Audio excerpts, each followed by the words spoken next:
pa siya noong June 7, 2008 dahil sa peripulary cancer. Pero sinigurado ng kanyang mga mahal sa buhay na siya ay magpapahinga hindi lang sa bastang regular na puntod, kundi bongga. Sabi nga ng mga nakadalaw dito sa puntod niya, parang wala ka raw sa sementeryo. Dahil literal na photo unit vibes ang atake with an actual bedroom pa sa loob ng mausoleum. In fact, yung isa niyang anak na si Mark Anthony Fernandez, tuloy at tumira pa doon ng 3 nights right after the funeral noon. May malaking painting din ito, balcony, at legit parang private villa na ang dating. Hindi mo aakalain na punto dito. Kaya naman tong si The Boy, forever action star talaga, even in the afterlife. Number 1, Noemi Toserero, aka Mahal. Si Mahal ang isa sa tinuturing na pinaka-cute at adorable na comedian dito sa Pilipinas. Napaka-cheerful pa naman nitong si Mahal. Pero sadly, pumanaw siya noong August 31, 2021 dahil sa komplikasyon mula sa COVID-19 at gastroenteritis. Ika nga, small at terrible ang energy ni Mahal nung buhay pa siya. Pero pagdating sa puntod niya, small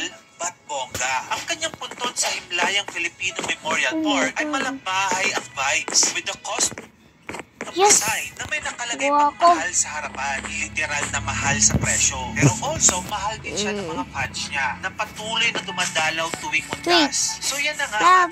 Pag na naglapit tayo na ganun. Di nagawa.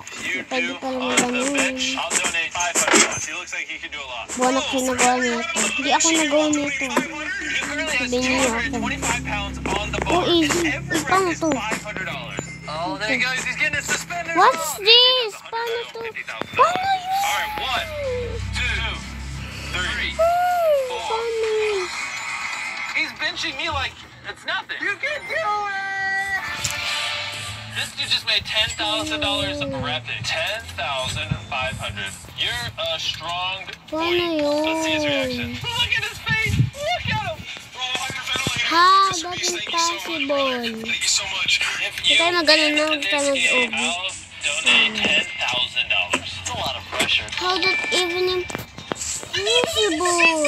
These were once just Hirap ordinary naman ornaments. ito. After being soaked in the fragrance of tea, they began to shine with a beautiful glow. But only Tang could not receive the love of the tea. A guest asked the shop owner why he never poured tea on it. The owner explained that no matter how many times it was watered, it would never change, even though it was made by a master.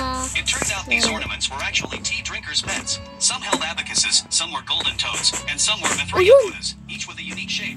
During tea time, pouring a little tea on them made their colors richer and glossier. Even without tea, they still carried the gentle aroma of it. The tea pets were proud of how many times they were watered. Every night, the accountant counted how many times each tea pet had been watered.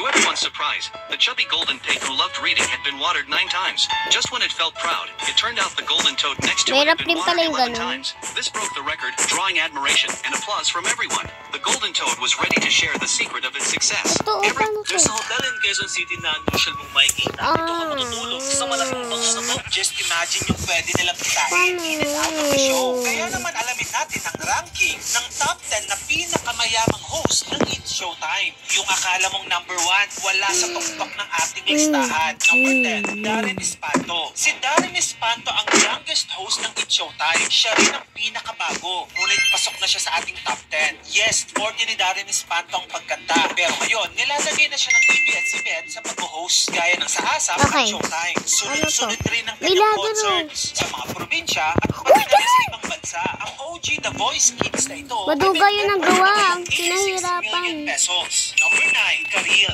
What the frick? Na isa sa pinaka-down-to-earth na celebrities dito sa ating bansa. Pero yung kanyang net worth, hindi down-to-earth. Eh, paano Ito ba na naman naman kasi eh. Ito na naman eh. sa showbiz? At huwag natin kakalimutan na isa siya Ano, sa mga tatalon? sangre ng original Impossible Tagya. to. Matapos niyang lumipat mula sa GMA hanggang sa Nakakainis. ABS-CBN, Sulit na naman hindi na ako. siya nawala sa ating telebisyon. Yay! Siya din si Karil. Ang Tapos show ko. circle. Okay Kaya naman ang net worth guys. niya Tapos ay yung umabot na sa channel. So, 165 million like, subscribe pesos. niyo sa Number part 2. 8, Bye!